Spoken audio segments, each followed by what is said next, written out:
Praise the lord. యేసుతో జీవించు అనుదిన వర్తమానాలకు మిమ్మను ప్రేమతో ఆహ్వానిస్తూ ఉన్నాను. ప్రియమైన మీ అందరికీ కూడా నా యొక్క ఉదయకాల శుభాలు తెలియజేస్తూ ఉన్నాను. ఎలా ఉన్నారు? బాగున్నారు కదూ?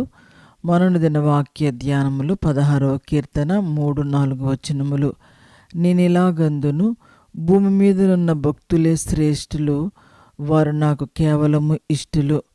యెహోవాను విడిచి వేరొకరిని అనుసరించి వారికి శ్రమలు విస్తరించును. వారు అర్పించు రక్తపానీయ అర్పణములు నేను అర్పింపను, వారి పేర్లు నా పెదవులనెత్తను. ఈ 3వ వచనములో దావీదు మహనీయులైన భక్తుల గురించి వ్రాస్తూ ఉన్నాడు. వీరు భూమి మీదనున్న భక్తిగల విశ్వాసులు. ప్రధానముగా దేవుని నిబంధన ప్రజలైన ఇశ్రాయేలు గురించి దావీదు ఆలోచిస్తున్నాడు. భక్తులు అనే మాటకు అర్థము దేవునికి చెందినవారు, పరిశుద్ధులు, దేవుని కోసము ప్రత్యేకించబడినవారు. భక్తులనే పదము కొత్త నిబంధన గ్రంథంలో యేసుక్రీస్తునందు విశ్వాసం ఉంచిన వారిని సూచిస్తూ ఉంది. భక్తులంటే పాపము నుండి వేరైన వారు, పరిశుద్ధ జీవితము జీవించేవారు.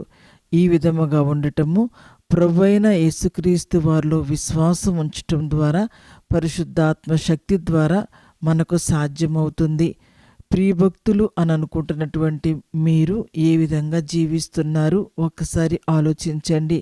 చాలామంది అంటుంటారు, నేను భక్తుణ్ణి, నేను భక్తిపరురాల్ని, నేను చాలా భక్తిగా జీవిస్తున్నాను అని అనుకుంటూ ఉంటారు.